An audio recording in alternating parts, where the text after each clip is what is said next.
नमस्कार, मैं हूं रविंद्र जैन और आप देखना शुरू कर चुके हैं सबकी खबर।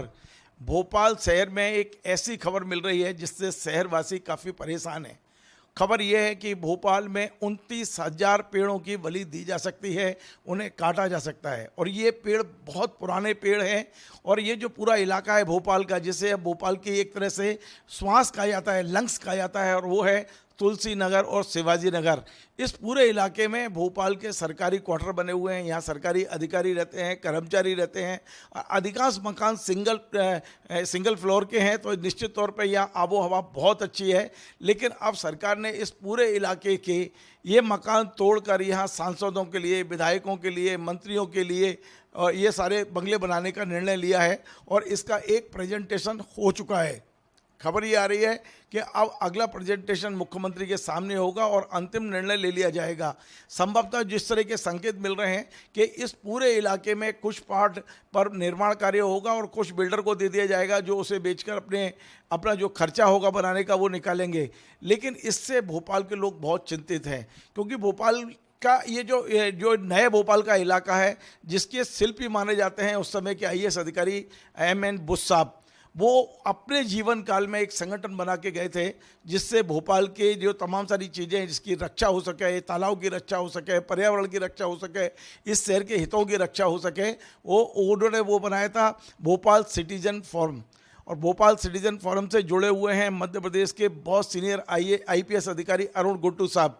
अरुण गुट्टू साहब लोकायुक्त में डीजी रहे हैं और इस शहर के तमाम सारी समस्याओं को लेकर इस उम्र में भी सबसे ज़्यादा आगे दिखाई देते हैं। लगभग 80-85 के आसपास उम्र है, लेकिन इसके बाद भी 87 है शायद, 87 मुझे याद आ रहा है, 87 एज है। लेकिन आज भी वो, जैसे ही गुड्डू साहब को इस बात की जानकारी लगी कि तुलसी नगर और शिवाजी नगर के पेड़ काटे जाने का प्रस्ताव है, तो वो काफ़ी बेचैन है और इसे लेकर आप कह सकते हैं कि इस उम्र में भी वे गुस्से में हैं। मैं आज उनसे पूछता हूं कि आखिर ये जो गुस्सा है, इसके लिए किस तरह से जन जागृति आप करने की प्लानिंग कर रहे हैं। गुड्डू साहब, आपका स्वागत है। और निश्चित तौर पर ये बहुत बड़ा, एक तरह से हम कह सकते हैं, एक बहुत बड़ा पाप होने जा रहा है सरकार से, और इसे रोकने के लिए 87 साल की उम्र में आप यदि चिंतित हैं तो इस शहर की चिंता तो निश्चित तौर पे दिखनी चाहिए, होनी भी चाहिए, हर एक नागरिक को होनी चाहिए। बल्कि मैं तो यहाँ तक कहूँगा कि ये जो इलाका जिसके अंदर परिवर्तन करने का सोचा जा रहा है, ये भी एक भोपाल की पहचान है। मैं जब जब लोगों को लाया और ये इलाका देखा उन्होंने, तो उन्होंने कहा, अरे भोपाल तो बहुत ही बढ़िया शहर है, मैं जान करके दूसरी जगह नहीं लेके गया। तो अगर वास्तविकता ये है जो अखबार में आई है और जो हम पढ़ रहे हैं और जो आपने अभी बताया, तो ये बड़ा भोपाल के लिए बड़ा अन्यायपूर्ण होगा। ये ऐसा निर्णय बहुत ही दुर्भाग्यपूर्ण होगा पर्यावरण के संबंध में और नागरिकों की जिसको क्वालिटी ऑफ लाइफ हम कहते हैं, कि एक जीने का जो अधिकार माना जाता है जिसको, इस तरह का पहले भी एक स्मार्ट सिटी के नाम से प्रस्ताव आया था। और मुझे याद है मिसेस बुश साहब की पत्नी जो थी, जो भी मुख्य सचिव रही, हाँ, उनके नेतृत्व में हम लोगों ने सब ने उसको अपोज किया था। और मैं कहूँगा कि सरकार ने भी बड़ा सकारात्मक उस वक़्त निर्णय लिया और उस स्मार्ट सिटी बनाने के लिए जो ये इलाका चुना गया था उसको बदल के और दूसरा इलाका चुन लिया। साउथ टीटी नगर और नॉर्थ टीटी नगर ले गए थे। जी हाँ। तो अगर इस तरह की सोच सरकार की होती है तो अच्छा लगता है, खुशी होती है और लगता है कि सरकार पब्लिक ओपिनियन को महत्व देती है। और अब अगर जो ये चीज़ हो रही है, एक और मैं बात बताऊं आपको कि रेवेरा टाउन और पुरानी जेल के आसपास भी इसी तरह का प्रस्ताव आया था।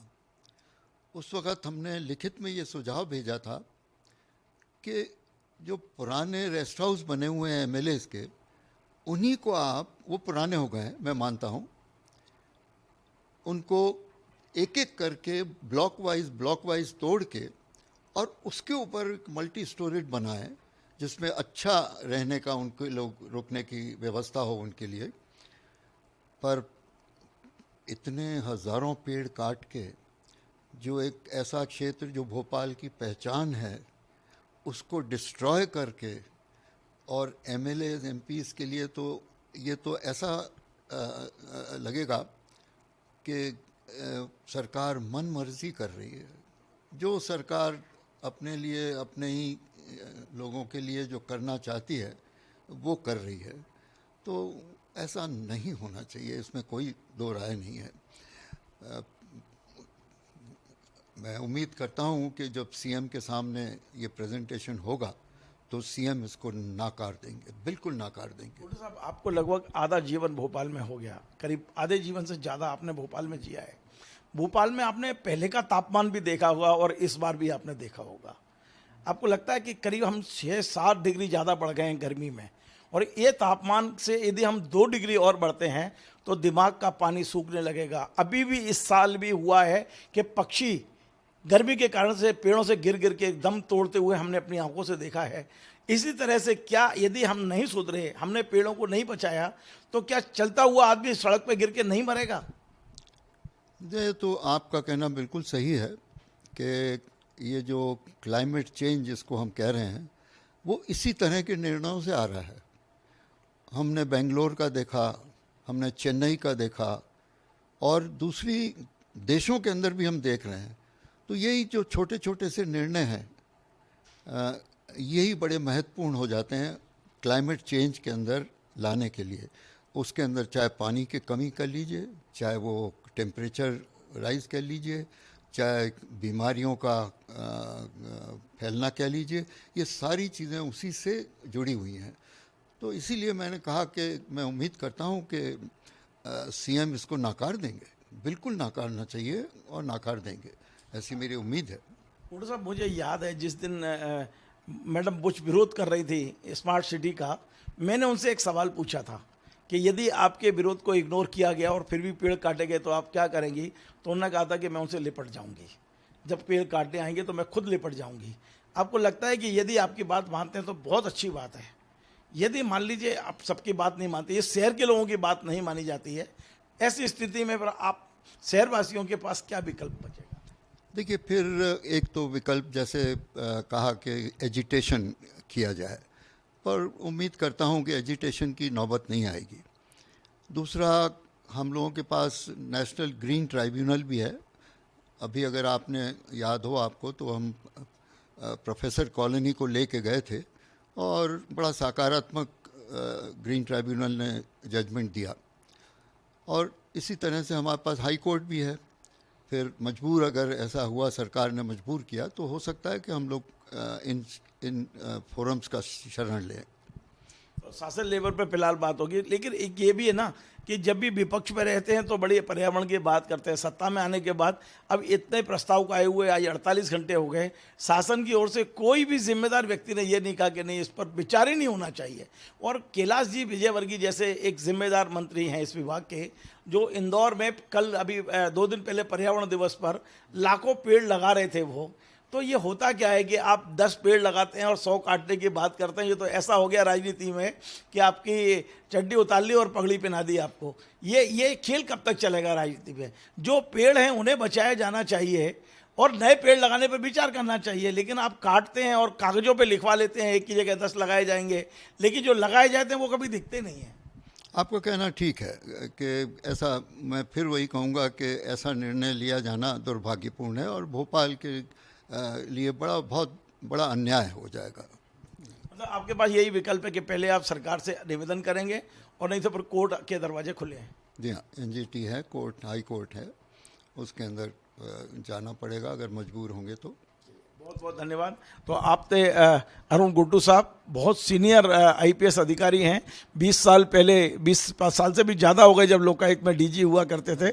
28 साल पहले डीजी लोकायुक्त हुआ करते थे, और ईश्वर उनको सतायु करे, क्योंकि वो भोपाल के लिए जीते हैं, भोपाल की धड़कन बनकर जीते हैं, भोपाल के हर समस्या पर सबसे आगे खड़े नज़र आते हैं। और आज भी प्रोफेसर कॉलोनी को बचाने वाली कोई यदि इन टीम है तो केवल गुड्डू साहब और इनके सहयोगी हैं, जिन्होंने प्रोफेसर कॉलोनी की पूरी हरियाली को बचा लिया। वरना तो सरकार ने वहाँ तय कर लिया था कि हम वहाँ बहुत बड़े बंगले बनाएंगे, कलेक्ट्रेट कार्यालय बनाएंगे, कमिश्नर कार्यालय बनाएंगे, छोटे तालों पे पुल बनाएंगे। इन तमाम सारी चीज़ों को रोकने वाले और उस हरियाली को बचाने वाले गुड्डू साहब और उनकी टीम है। फोरम, हाँ निश्चित तौर पे जो भोपाल सिटीजन फोरम जो है, इन पूरी टीम है जिन्होंने मिलकर इसको बचाया है। और आज गुड्डू साहब ने को पूरा भरोसा है कि मध्य प्रदेश के मुख्यमंत्री डॉक्टर मोहन यादव संवेदनशील हैं, और निश्चित तौर पे जब प्रेजेंटेशन लेंगे तो वो कम से कम इस निर्णय को नहीं करेंगे। यदि इसके बाद भी दुर्भाग्यपूर्ण तरीके से कोई ऐसा फैसला होता है तो फिर फोरम कोर्ट भी जाएंगे, एनजीटी भी जाएंगे, और जो भी विकल्प होंगे उस पर विचार किया जाएगा। आपको हमारा कार्यक्रम पसंद आए तो आप इसे शेयर करें, लाइक करें, कमेंट करें, और आपसे बार बार निवेदन है हमारे इस चैनल को सब्सक्राइब अवश्य करें। धन्यवाद।